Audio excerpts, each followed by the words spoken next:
Good morning, students. I am Nazim Hussain from New Sara International School, Pathua. Today, I am going to practice some question related to the chemical equation and explaining about the rules for writing the chemical equation. दोस्तों, आज हम आपको कुछ questions practice कराने जा रहे हैं और केमिकल इक्वेशन को लिखने के लिए क्या नियम है उसको बताने के लिए जा रहे हैं। सबसे पहले हम लोग जानेंगे केमिकल इक्वेशन लिखने के लिए कौन सा नियम है। जैसे सबसे पहले अगर लिखना हो तो केमिकल इक्वेशन के दो पार्ट्स होते हैं।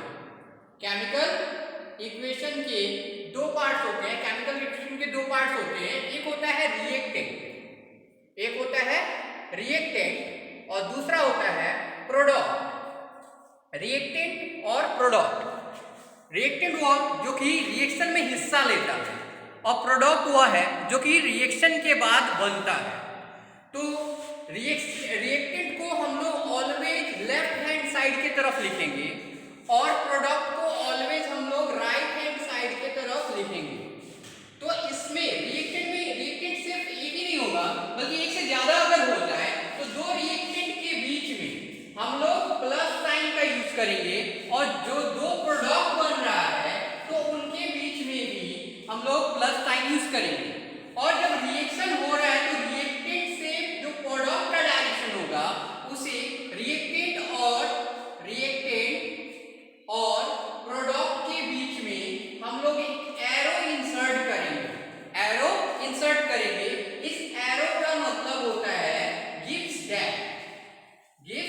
दैट मतलब देता है, मतलब रिएक्टेंट से ही हमें क्या मिलता है तो प्रोडक्ट मिलता है। आइए हम कुछ क्वेश्चंस को देखें जो कि हमारे बोर्ड पे पहले से लिखा हुआ है। इसमें पहला क्वेश्चन आपको बता रहा है कि water is form when hydrogen and oxygen react with each other. जब हाइड्रोजन और ऑक्सीजन आपस में जब रिएक्ट करता है तो वाटर बनता है। तो हाइड्रोजन सबसे पहले हम लोग इसको वर्ड इक्वेशन में लिख ले आसान करने के लिए। हाइड्रोजन और ऑक्सीजन ये दोनों आपस में रिएक्ट कर रहा है मतलब मिक्स हो रहा है, इसलिए दो रिएक्टेंट के बीच में हम लोग प्लस साइन का यूज किए। अब इसको देता है, फॉर मतलब बनना या देना, तो देने के लिए हम लोग क्या यूज करेंगे एरो यूज करेंगे और ये क्या बनता है तो वाटर बनता है। अब ये तो आपका वर्ड इक्वेशन हुआ, ये जो इक्वेशन हुआ वर्ड इक्वेशन, और इस वर्ड इक्वेशन को हम लोग को अब सिंबल इक्वेशन में लिखना है। तो सिंबल इक्वेशन हाइड्रोजन को हम लोग लिखेंगे H2 plus O2, gives oxygen को लिखेंगे O2 और गिव्स को एरो के द्वारा, और वाटर का हम लोग फॉर्मूला जानते हैं हाइड्रोजन ऑक्साइड H2O। हम लोग वाटर का फॉर्मूला क्या होता है H2O। तो हाइड्रोजन और ऑक्सीजन आपस में रिएक्शन करने के बाद वाटर दिया और इस प्रकार जो पहला क्वेश्चन है अपना सॉल्व हुआ कि वाटर बना हाइड्रोजन और ऑक्सीजन के रिएक्शन के कारण। दूसरा क्वेश्चन में हम लोग देखते हैं कि मैग्नीशियम ऑक्साइड बनता है, हीट इवॉल्व करता है, लाइट प्रोड्यूस करता है। जब मैग्नीशियम रिबन को हम लोग जलाते हैं, इनके साथ जलाते हैं तो एयर का मतलब यहाँ पे क्या है कि ऑक्सीजन के साथ। तो ऑक्सीजन अब किनको जलाना है हमें तो मैग्नीशियम को जलाना है। मैग्नीशियम लिख लेंगे सबसे पहले और एयर लिख ले रहे हैं और फिर क्या देता है आपका तो मैग्नीशियम ऑक्साइड देता है और साथ ही साथ क्या देता है तो लाइट देता है और हीट देता है। हीट का सिंबल डेल्टा से रिप्रेजेंट करते हैं। अब यहाँ पे जो हम लोग मैग्नीशियम के सिंबल के बारे में देखेंगे तो magnesium as a solid, magnesium के लिए मैग्नीशियम का सिंबल क्या होता है Mg और एयर का मतलब O2। जब ये आपस में रिएक्शन किया तो MgO ये सभी रिएक्शन, अभी ऊपर वाले में reaction H2 plus O2 gives H2O जो कि अनबैलेंस्ड रिएक्शन है, और Mg plus O2 gives MgO जो कि मैग्नीशियम ऑक्साइड का फॉर्मूला है और ये भी अनबैलेंस्ड इक्वेशन है। इसके अलावा हमें मिल रहा है क्या तो लाइट मिल रहा है और हीट मिल रहा है। अब फिर से हम लोग देखेंगे तीसरे क्वेश्चन में कैल्शियम हाइड्रोक्साइड मिलता है, कैल्शियम और हाइड्रोक्साइड मिलता है, ऑक्टेट मतलब प्राप्त होना। जब कैल्शियम ऑक्साइड रिएक्टेड करते हैं इनके साथ तो वाटर के साथ। अब यहाँ पे देख रहे हैं कैल्शियम ऑक्साइड का रिएक्शन कराना है इनके साथ, तो वाटर के साथ। वाटर के साथ जब रिएक्शन कराएंगे तो क्या दे रहा है, कैल्शियम हाइड्रोक्साइड, कैल्शियम हाइड्रोक्साइड ये दे रहा है। अब यहाँ पे कैल्शियम ऑक्साइड का फॉर्मूला हम लोग जानते हैं CaO प्लस H2O, मतलब वाटर का फॉर्मूला। ये दोनों आपस में रिएक्शन कर रहा है तो कैल्शियम हाइड्रोक्साइड, कैल्शियम हाइड्रोक्साइड ये फॉर्मूला मिला। और इस तरीके से अपना ये भी रिएक्शन हम लोग लिख लिए। अगला जो क्वेश्चन हम लोग देख रहे हैं कि जिंक सल्फेट, अगला क्वेश्चन क्या है कि zinc sulphate and precipitate of copper, मतलब जिंक सल्फेट और कॉपर का प्रेसिपिटेट मिलता है, ऑब्टेन होता है जब हम जिंक को डुबोते हैं, मतलब डुबोना, सॉल्यूशन ऑफ कॉपर सल्फेट। जब कॉपर सल्फेट के सॉल्यूशन में हम लोग जिंक मेटल को डुबोते हैं तो हमें क्या मिल रहा है, तो जिंक सल्फेट और कॉपर सल्फेट का प्रेसिपिटेट मिल रहा है। तो सबसे पहले हम लोग क्या लिखेंगे, zinc plus copper sulphate solution COPPER copper sulphate solution, मतलब एक्यू लिख दे रहे हैं, एक्वा सॉल्यूशन। और ये मिल क्या रहा है, तो जिंक सल्फेट मिल रहा है, जिंक सल्फेट मिल रहा है और साथ ही साथ कॉपर का प्रेसिपिटेट मिल रहा है, कॉपर का इनसोल्युबल। और हम आपको पहले वीडियो में बताए थे कि प्रेसिपिटेट को डाउनवर्ड एरो के जरिए हेल्प से रिप्रेजेंट करते हैं।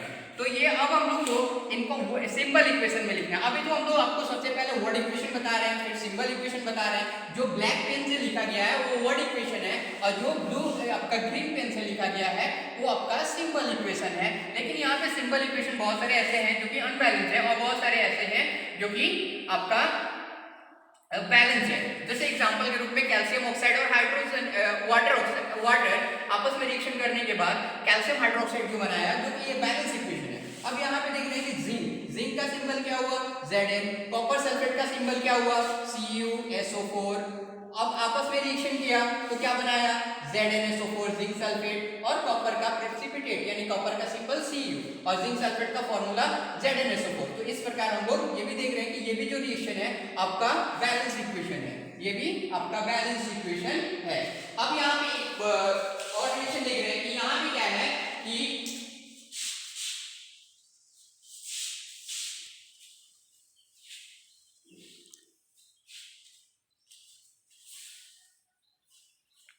यहाँ पे बता रहा है कि sodium chloride and precipitate of barium sulphate are obtained, यानी क्या क्या मिल रहा है, तो हमें सोडियम क्लोराइड और प्रेसिपिटेट ऑफ बैरियम सल्फेट ये प्राप्त हो रहा है जब सोडियम सल्फेट को रिएक्ट कराया जाता है बैरियम क्लोराइड के साथ। तो आइए हम लिख लेते हैं, पहले रिएक्टेंट का नाम लिखेंगे। रिएक्टेंट क्या है आपका, सोडियम सल्फेट और बैरियम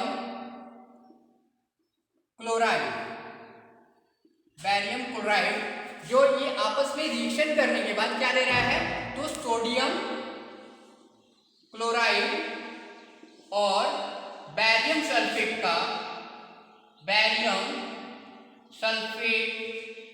का प्रेसिपिटेट दे रहा है, यानी पीपीटी दे रहा है। पीपीटी मतलब प्रेसिपिटेट। अब यहाँ पे ये जो क्वेश्चन है काफी इंपॉर्टेंट क्वेश्चन है, ये हमेशा बोर्ड एग्जाम में आते रहता है। यहाँ पे हम लोग देखेंगे सोडियम सल्फेट का फॉर्मूला, मॉलिक्यूलर फॉर्मूला। तो सोडियम का आपका देखा जाए, सोडियम सल्फेट का मॉलिक्यूलर फॉर्मूला Na2SO4 और बैरियम सल्फेट का, बैरियम क्लोराइड का फॉर्मूला BaCl2। अब गिव्स करता है, देता है sodium chloride NaCl plus barium sulphate BaSO4।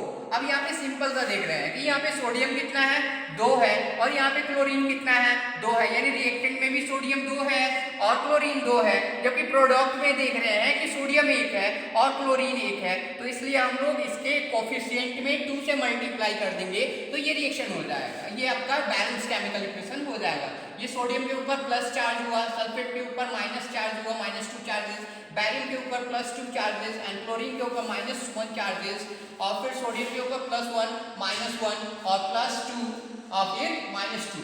तो ये जो रिएक्शन हुआ ये आयोनिक रिएक्शन भी कहते हैं, आयोनिक रिएक्शन भी कहते हैं। इस रिएक्शन को हम लोग आयोनिक रिएक्शन भी कहते हैं या डबल डिस्प्लेसमेंट रिएक्शन भी बोलते हैं, रिएक्शन भी कहलाता है। या फिर इसमें प्रेसिपिटेट बन रहा है, यहाँ पे जो BaSO4 बना ये प्रेसिपिटेट बना, तो इस रिएक्शन को हम लोग प्रेसिपिटेशन रिएक्शन भी बोलते हैं, प्रेसिपिटेशन रिएक्शन भी कहते हैं। तो इस तरीके से हम लोग देखिए कि कैसे केमिकल इक्वेशन को लिखना है और उसको कैसे हम लोग को वर्ड इक्वेशन, सबसे पहले केमिकल इक्वेशन जो भी रिएक्शन दिया हुआ है तो उसको हम लोग सबसे पहले वर्ड इक्वेशन में लिखेंगे, फिर सिंबल इक्वेशन